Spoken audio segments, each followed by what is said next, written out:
This video will discuss the time value of money application to educational needs.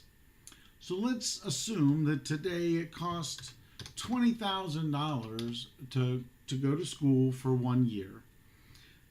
Let's assume that inflation of higher education is about 3% a year.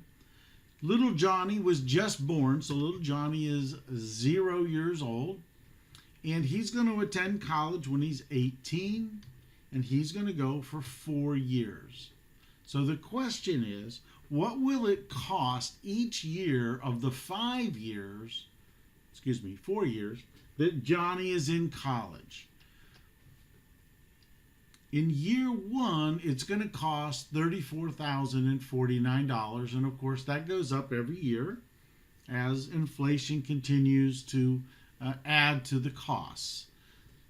Total, we're going to need $142,000 at the beginning of the time frame to make those payments. Now we could say, well, what if it takes 5 years? What will the cost differential be? Well, it's $142,000 for 4 years. 5 years is $180,000. Again, the reason for this is obviously the 5th year. It's not just the $20,000 or even the $34,000. It's almost $40,000 extra that's added to the problem. So again, let's go back to 4 years. We know what those answers are. Here are our answers. We need $142,000. So now we can ask about how are we going to save for this.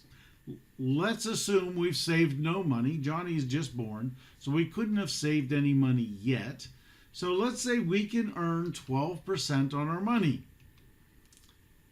If we can earn on 12%, let's say it's in some type of a tax-deferred account, so we don't have to worry about taxes, then I'm going to have to invest roughly $2,555 a year, or $187,096 in monthly payments.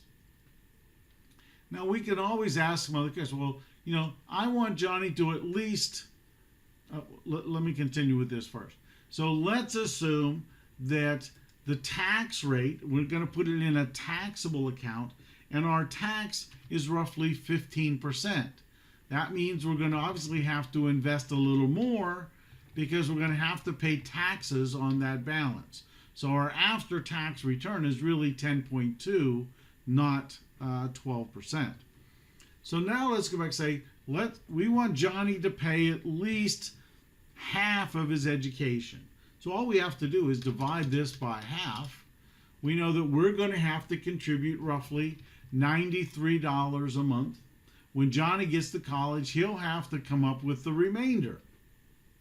So those are the basic kinds of questions we can ask. I guess there's one other. Let's assume Johnny is 5 years old. So how much money are we going to need in 18 years if Johnny is now 5 years old? Well, again, we have the amounts. Let's say we've been able to save some money. Let's say that we have already saved $5,000. So now that means when we incorporate this, the amount of payment that we'll need is actually $1,762 a year, or $127 a month. So that is the special applications of the educational need analysis for time value of money.